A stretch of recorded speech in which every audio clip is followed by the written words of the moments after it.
So it all started in the studio, and I still do it to this day sometimes. When we first started as a band, we actually worked together a lot more vigorously on songs, and we still do, but it's a lot more in the production aspects of it instead of the writing.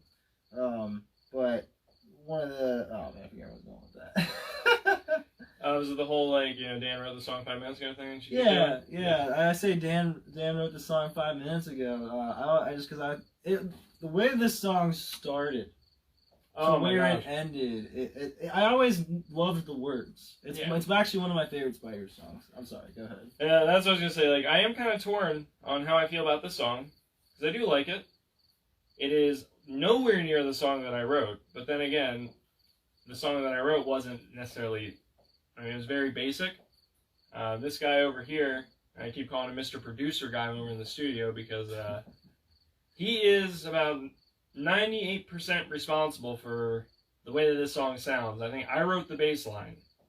And the words. That was the first time, I know we talk about Gettin By a lot, but I think this was your first actual. Like, if you hadn't done this bass line, I don't think, Gettin By. Yeah, they are very similar, but. Well, no, I meant, because wasn't Get By after? Like, didn't we record Get By after we recorded? Yeah, because we recorded Get By here. Yeah, you recorded Get By. We started recording in my dad's basement.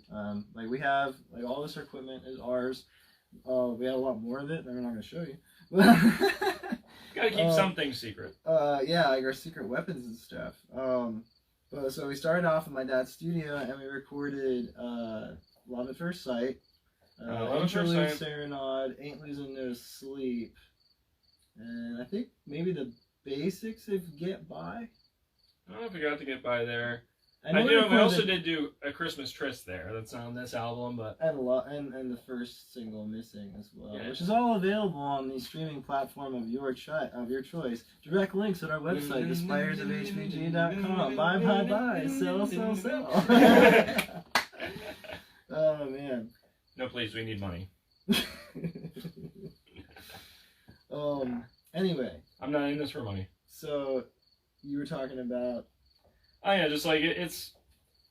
I am kind of conflicted because it's a very different song from the song that I wrote. It's, I think, the first song that I actually wrote that ended up on a record for the Spyders, like, singly, on my own wrote. Yeah, I think so. But, and it wasn't because, it was just the one that we all liked.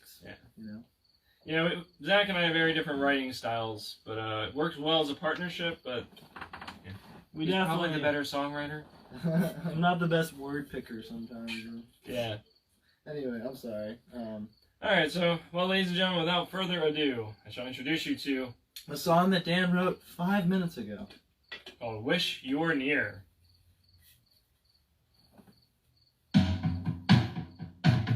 Just for the record, our drummer has told me that he thinks that the beginning of this is too busy. Tag at Fighter of Food 284 and say,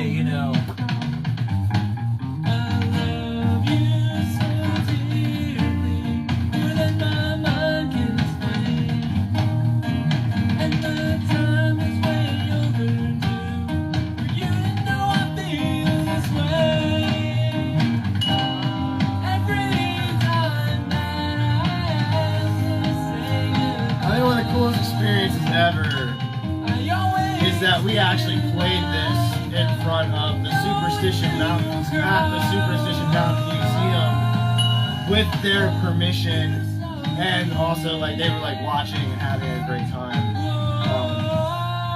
I was going to point out those dings are actually put a glass over a microphone and Zach's hitting them with the drumstick. No, that was the original one, I think. Isn't this one there's a Liberty Bell up here? Also, your breathing apparatus, I don't know what he was doing. This is why it took us 6 months, ladies and gentlemen. We really experimented with this record. This is probably the biggest one. Yeah.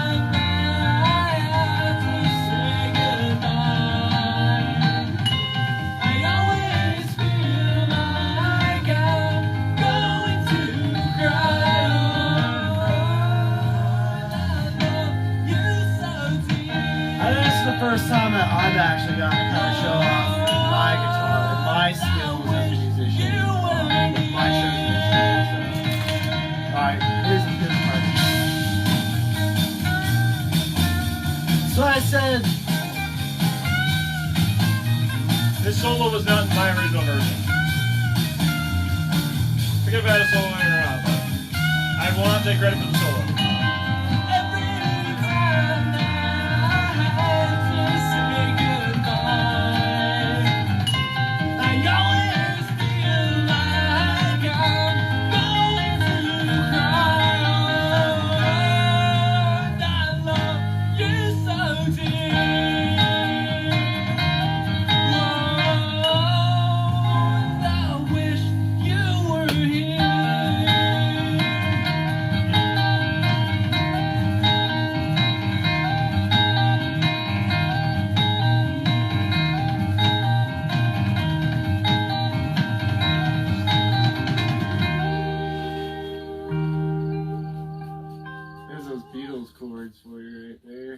So immediately off the bat, the first thing I remember is, I'm going to put this down for a second because my cheeks are hot. Anywho's,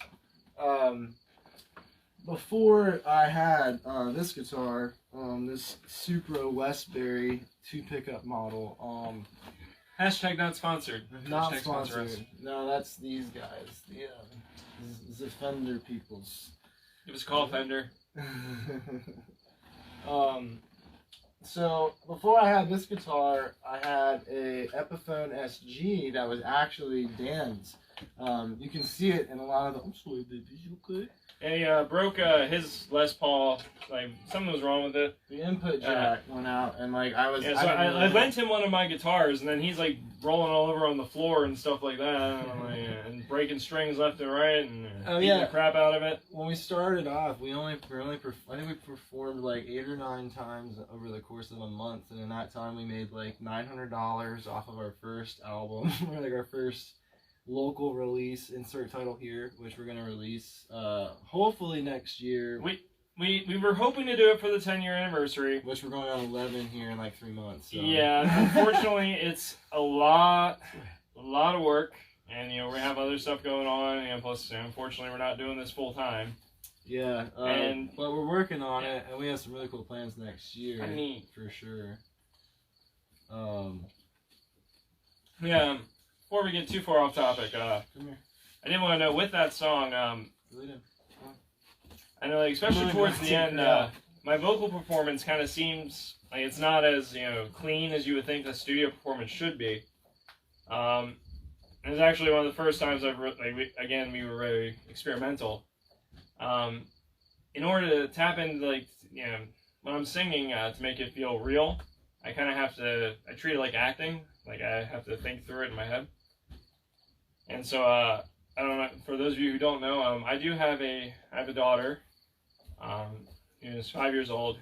She lives in Mesa, Arizona, where we played this song. And basically, I kind of envisioned the song I was singing to her, and trying to feel that legitimate emotion, which came out in my voice cracks here and there. And I realized rather than detracting, I think it kind of added a little bit of something to the overall. That was a big thing with the. At least something was real mixed in with all those other weird noises and crap. That was a big thing. When we approached the production of this album, we definitely wanted to make it more of a 3-dimensional experience. Mm-hmm. It became less about the performance aspect of it, and more about the overall experience of listening. Like Dan says, like the live show is completely different because we're more focused on, we want people to dance at our shows, have a good time, and sing along, and slap the hands, and all the fun stuff. Like, I'm trying to not. I want to party right now, but I can't. But we wanted to show our current fans that we had a broader range of musicianship, especially because we've been together for over almost 11 years now. Yeah, and even when we weren't, together in bands, Zach and I have been in bands since 13, I think it was. Yeah, because I started playing bass at 13. Well, you were 13, and I was 12. Yeah. Yeah, like I'm almost, we had a little I'm gonna be period. 30 in 2022, so. I think sophomore year, the band broke up and we had our own things, but basically, like, he and I have been working together for about 17 years now, so. The one thing that's interesting too is, well, we didn't. Ben is actually not on this record. It was me drumming. It's primarily me doing most of everything, and then Dan is including his vocals and bass, and he mixed and mastered, or he engineered the album, which was really incredible, and it was an experience making this album. It really was. Like you were saying, there's a lot of emotions invested in this one that we put a lot of ourselves into the album, as well as. I remember recording insert title here, doing a vocal take. As long as we hit the notes, that was fine.